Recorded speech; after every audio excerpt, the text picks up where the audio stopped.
Good afternoon, ladies and gentlemen, and welcome to the Franchise Hour. Today is Thursday, December 2, 2021, and we're almost in Christmas.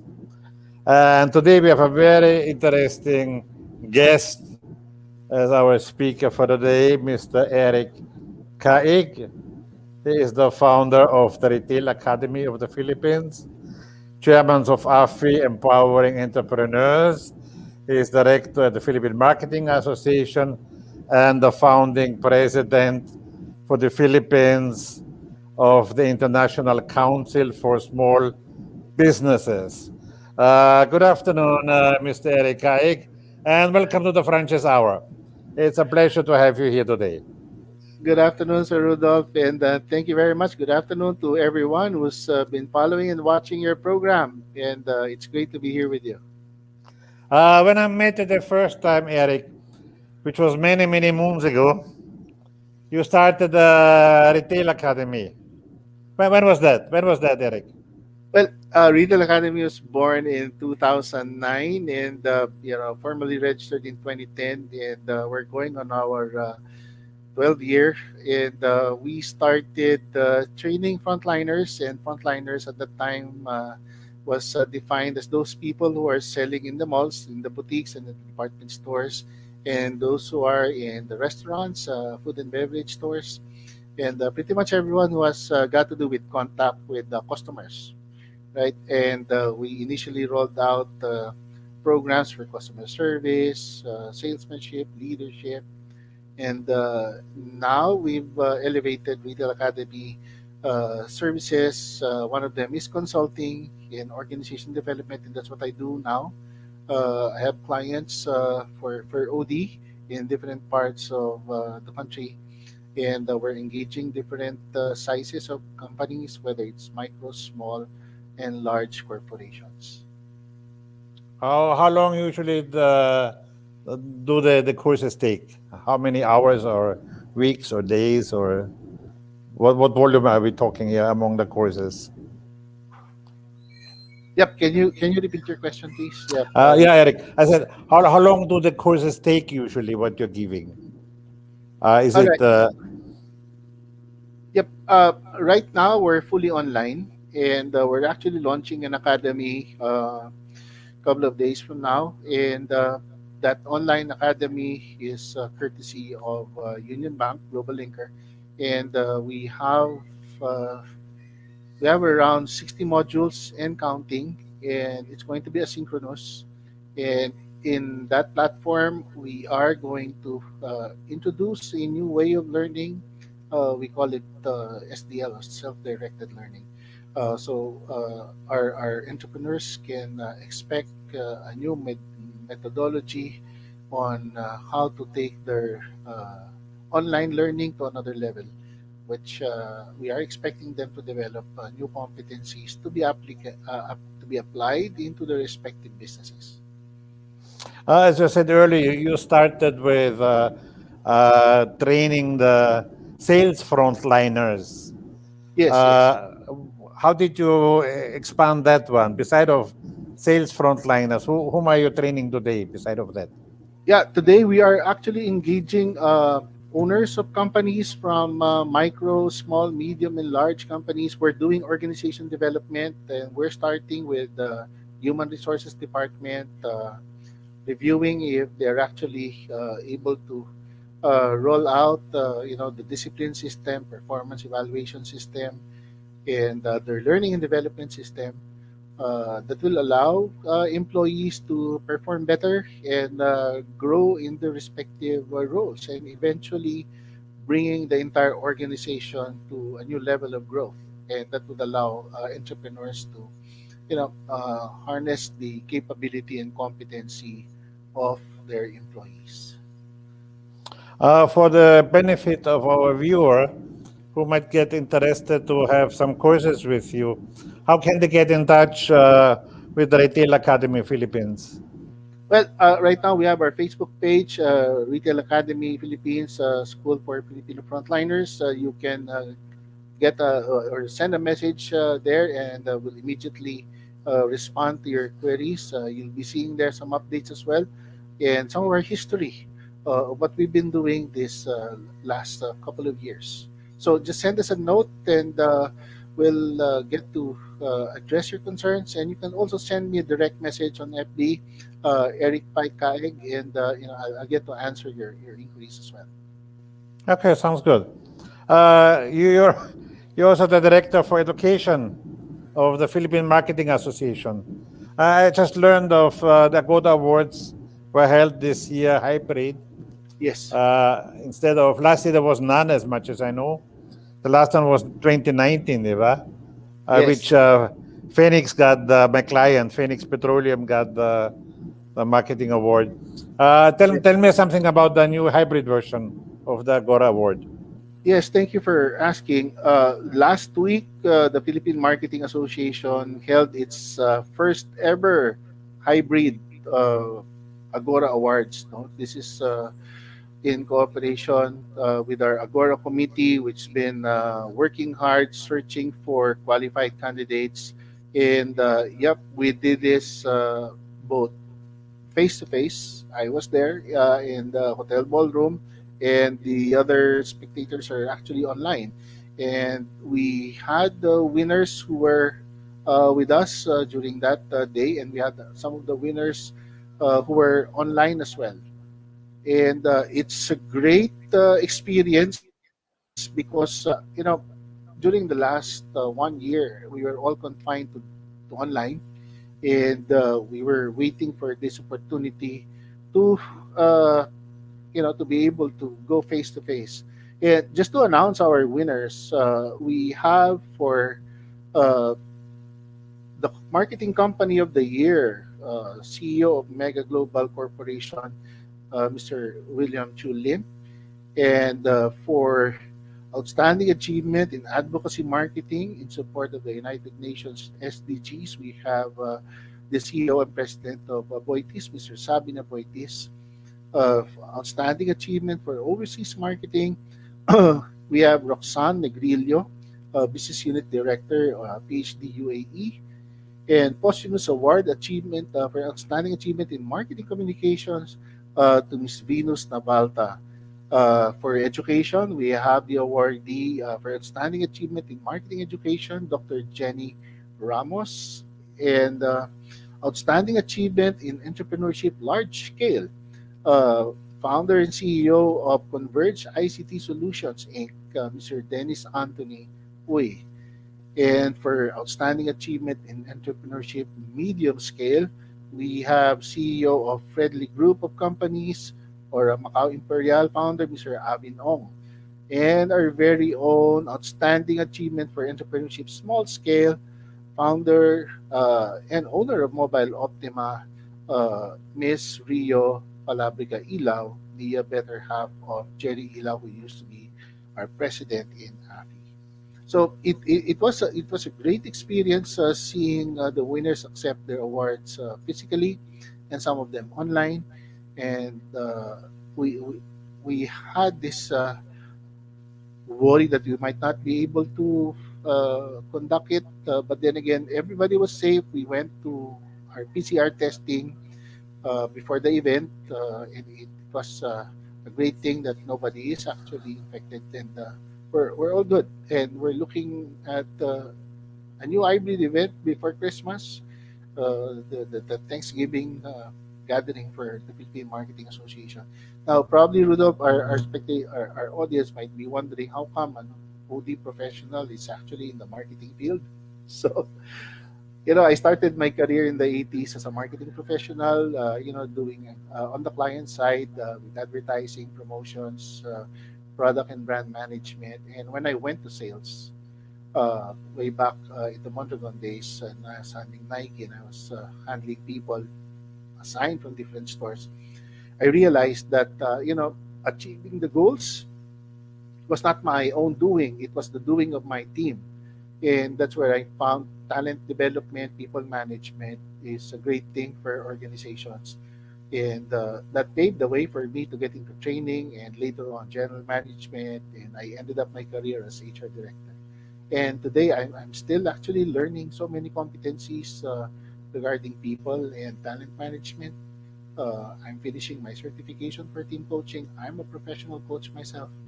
And yep, I'm still accomplishing my goal to finish my PhD in OD. Excellent. Congratulations to you, and also, of course, congratulations to all the Agora winners for this year. And it's a matter of fact. I mean, even no matter how old we are or no matter what we are doing, we never stop learning. That's the most important factor, actually, that we don't give up on ourselves. That learning goes Totally on agree. at any stage, at any time, actually. Even Learning with never us, stops. 22 years in with Arki now, but what the way we are doing it today is practically totally different from the way we did it 22 years ago. I know, I know. Right. All right.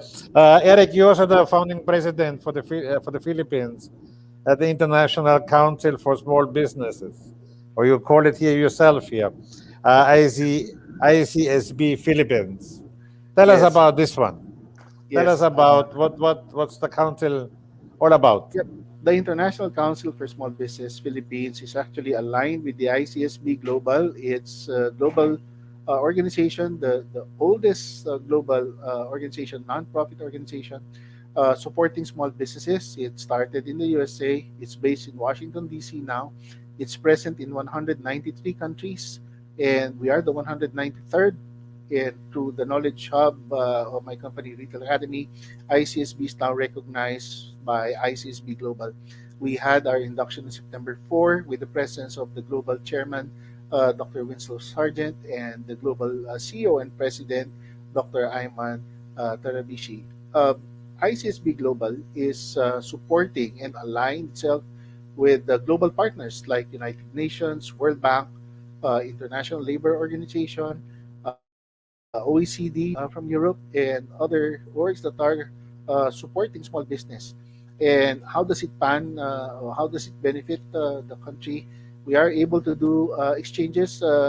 Last October 18 to 22, we were present in the online entrepreneurship week of the George Washington University, and me and two of my colleagues in ICSB Philippines joined around 70 plus speakers from all over the world, sharing insights and knowledge on entrepreneurship. In the Philippines, we are, as of today, we are around 100 members. We have different pillars in our organization. They're coming from the researchers. We have both market and academic researchers. We have the policymakers who are representatives of different government agencies. We have the educators, and the educators are coming from various academe uh, institutions. The others are coaches, and the others are mentors. Some of them have their own schools. And we also have, of course, the entre practitioners. And they're coming from various sizes of companies, whether it's micro, small, medium, or large. And the last pillar, which is uniquely present in the Philippines, is the pillar for professionals. So we have lawyers, doctors, engineers, architects, and CPAs, other professionals in the roster. So pretty much, ICSB Philippines is an organization for MSMEs. Okay, so some of the members are not SMEs, but the product of what we are about to do will be benefiting MSMEs in the Philippines. So, yep, we are an organization for the MSMEs, and we are bound to benefit, many uh, entrepreneurs in the country. How often are you meeting? When are you meeting? Yeah, we are meeting every month, and 2 days from now, December 4, we will be having our first ICSB Philippines International Summit. That'll be the main event for 2021 for an organization that has just been born. Pretty much over 4 months from August to September. We're staging our first online conference, and this will be attended by our global counterparts, and our pillar heads will be presenting their manifestos for 2022, right? And we'll be launching various programs. We'll be launching the Union Bank Academy Online Academy. We'll be launching our scholarship program. We'll be launching our partnership with the USAID program, right? And there are a lot of things that are in store for the MSMEs for 2022, and that's a beautiful thing that we have all of these stakeholders coming together. Okay, it's very beautiful. People just say that they're pretty much successful in their own fields, and yet they already agreed to be in this organization. And it's a good thing that we are part of a larger organization called ICSB Global. What are the requirements to become a member in the Well, ICSB? right now, well, everyone like the whole 100 are were personally invited and chosen by yours truly, and that's something that still ongoing right now. And within the coming year, all the pillar heads will be able to have the chance to vet those who are going to join their pillars uh, for academe researchers, policymakers, and entrepreneurs and professionals. So it's not going to be about me anymore. So it's going to be about all of these pillar heads and all of these people collaborating. And we have no membership committee, by the way. There's no one common membership committee for all. But all the pillars will be able to activate themselves and nominate new members for their own pillars, and that's beautiful because each and every pillar would be very familiar on what they need in terms of new members on their side. For example, the academe and the researchers, they'll be pretty much familiar on their zone, but maybe not on the professionals or on government. So that's something unique that we're doing here in ICSB Philippines, and that's how we're going to grow. We've started at 80 members in September 4. We're now 100 plus. When we're looking at ending 2020 at around 120. Does it cost something to become a member? Yes, well, it's very affordable. It's $100 converted to Mm. pesos. Pretty much just because we're a non-profit organization, and we're actually seeking sponsorships and donations from enterprises to be able to support our advocacy and our scholarship drive. The membership fund will be basically, bankrolling our secretariat expenses for the year. And just as we are a new organization, our initial expenses on registering our organization with the government, right? So it's not that expensive, much as we are an international organization. Uh, but that's only the membership for the Philippines. It's a different fee when you go to the international. Pretty much, there are different tiers of membership as well. Either you're a professional or you're an organization for the global part, right? So that's for the local, very affordable, pretty much aligned and at par with other organizations. We're not actually here to duplicate or actually compete with anyone. But then again, our advocacy, is very noble, and as we see, the roster of people inside it are pretty much dedicated individuals, with a lot of professionalism and integrity on their part.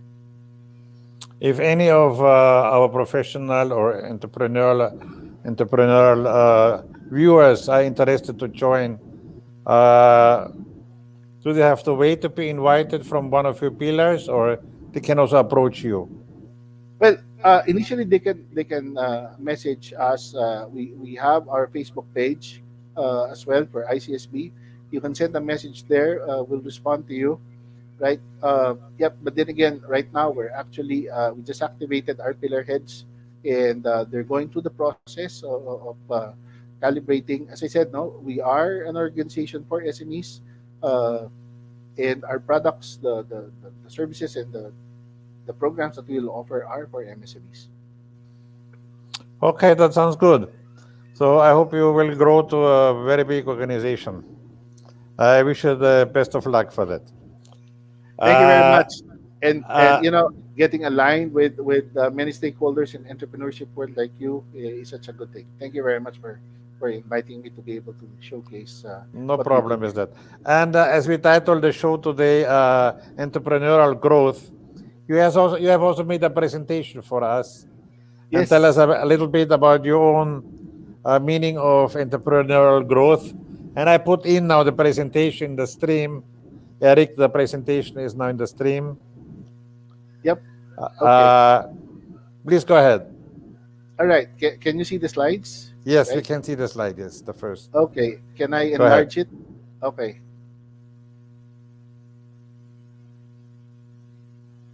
Are you seeing it move?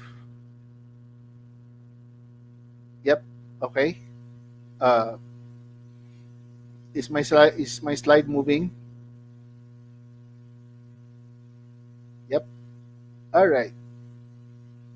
So good afternoon again, and I would like to share with you, since our topic for this afternoon is entrepreneurship growth, and I'd like to share with you a framework developed by Dr. Carol S. Dweck, uh, a professional doctor who made a framework for the pandemic, and she called it the growth mindset for the pandemic. And there are three zones that we're going to look at in her framework. And first off is the fear zone.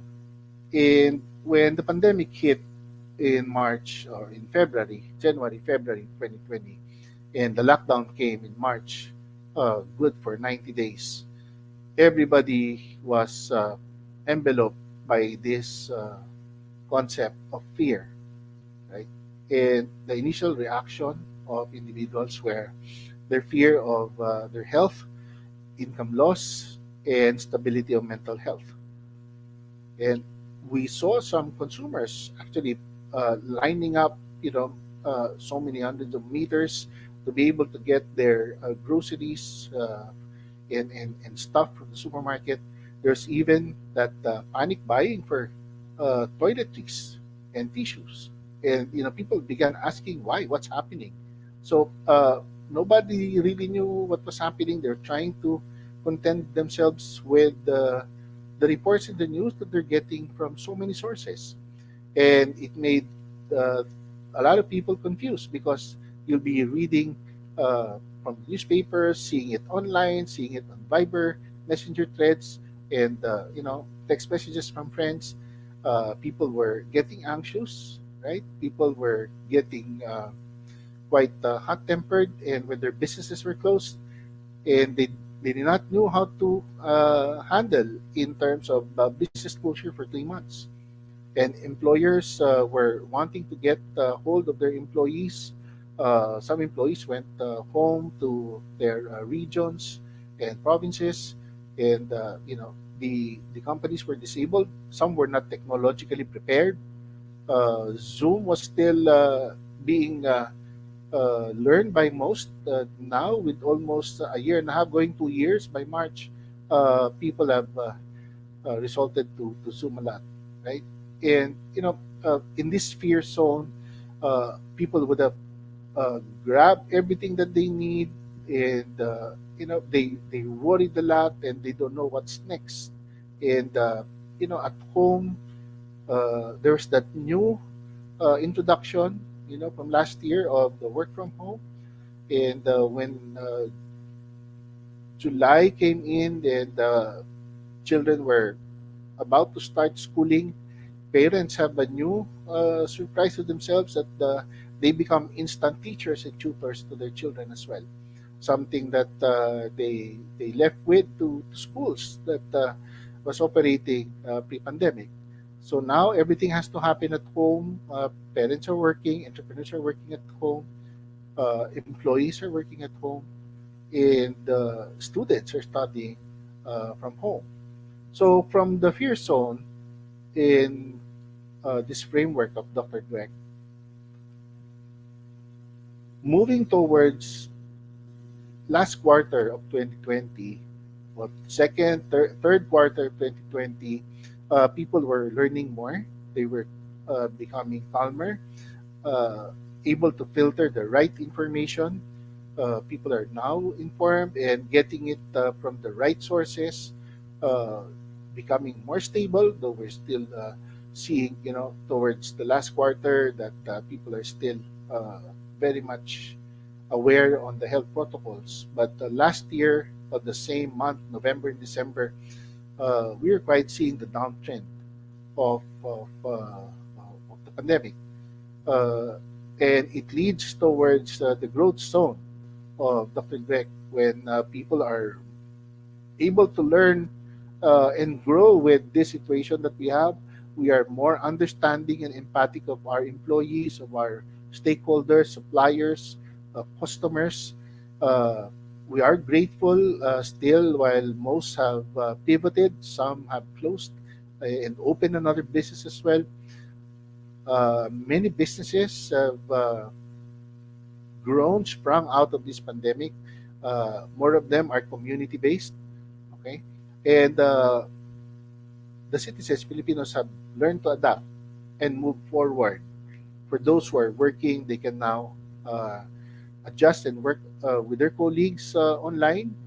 Some were trying to get back to the office, but at the first quarter of 2021, nobody actually ever thought that we're gonna do episode two of ECQ and the lockdown in March.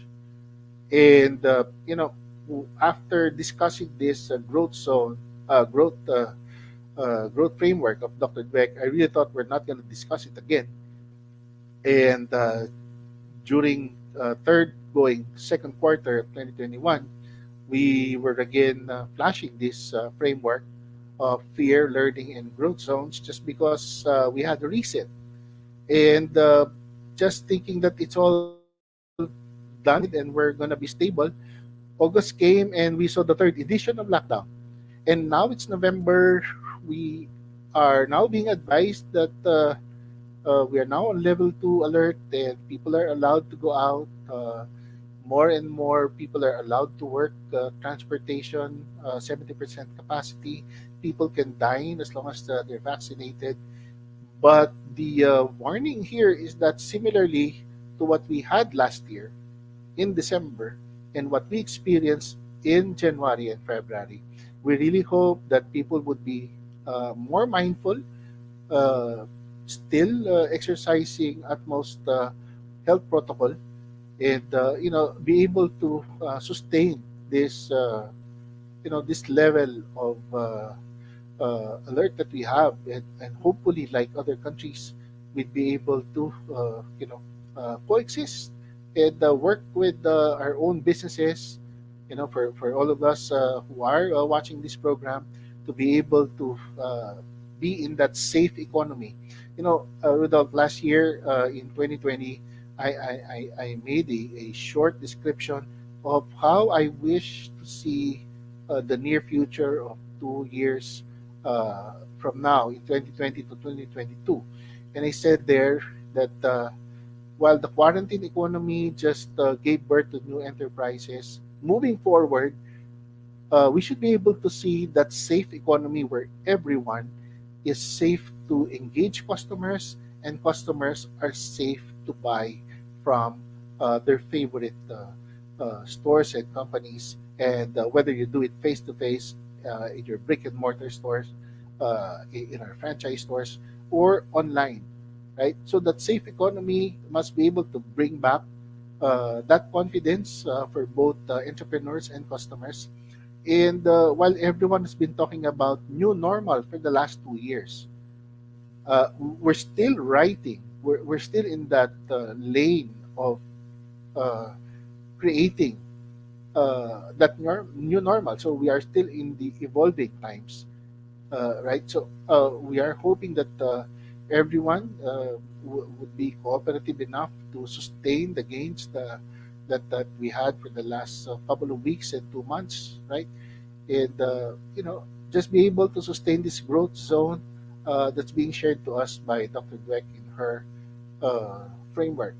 Okay? So this is something beautiful. I would really wish not to go back to the reset of fear zone because I can disclose in this program that I myself had some anxiety episodes just because while delivering lessons online, advising people to be resilient, I have that short episodes as well. Oh, yes, what's happening? What's gonna happen next? And I had businesses, Rudolph, that has been closed by pandemic. I another part of my business outside the learning and development and consulting are my food businesses. Six branches have been closed, and they're now all parked in a garage. And I still don't know when we're gonna activate it again. But then again, the online learning continues. But of course, I'm not traveling. I'm staying at home. And one thing that well, if there's something to appreciate about is that I'm not driving through traffic, and it's quite traffic outside already. The way I experienced it one time, pretty much it's good to deliver online lessons here, either in StreamYard or in Zoom or other platforms as well. So this is my message for our entrepreneurs this afternoon, to be able to maintain this growth zone and be able to protect ourselves, our families, and our employees, our businesses, to be able to go to that new normal, and we're all still in this evolving zone. So thank you very much. This ends my short presentation on the growth framework, growth mindset of Dr. Carol S. Dweck, in alignment to our topic for this afternoon. So thank you very much. I really hope I was able to share something with all of our viewers. Excellent, Eric. Thank you so much for sharing that wisdom with us. And I think it's true. I mean, we all went to certain amounts of anxiety for the last year, and it's good to see somewhat the light at the end of the tunnel now, diba? So some of us had it easier, some had it more difficult personally or in business wise. Luckily, I took it quite easy both ways. Our business was ongoing, and I had actually COVID in March, but it was asymptomatic, so I had no real problem either with that. All right. Before we end our show for today, I still have to make some announcement. Also, Eric, Go ahead. yes. No, Uh, pretty much for me, that's it. I'd like to thank you, Rudolph, for inviting me to your show and being able to share what we do in the PMA, in AFFI, and ICSB Philippines, and with what we're doing in general, both of us for our entrepreneurs in the country. all right. And thank you for this kind of show that you have, and God bless and more Gi- power gi- to your show. give me a moment, Eric. I still have to do some announcement before we end the Surely, show. surely. All right. We have to make announcement in case if you're interested to get a copy of my book all about franchising. We're giving it away for free now. If just send us a message, and we send you a free copy of the book. In case you have a company you want to develop into a franchise, please get in touch with us. We are a franchise consultancy. We do everything what you need to be a professional franchisor, from structuring of the franchise, the manuals, the legal aspect, the marketing aspect, every aspect what has to do with franchising. Give us a call at 8 912 2946 or 8 912 2973. If you're living outside the Philippines, for our global franchise developments, please get in touch with franmundo.com, and you'll find all the programs we are doing in 35 countries. And if you're in the distribution business, our sister company GoFran is doing distributorship packages for all kind of businesses, and of course, can become a member of the Filipino International Franchise Association with all the benefits being a member there. And don't forget to read our magazine, online magazine, franchising.ph. And if you want to see the previous franchise hours, please go to our YouTube channel, RK Franchise Consultancy. All right. So this is so far for our announcement for this week.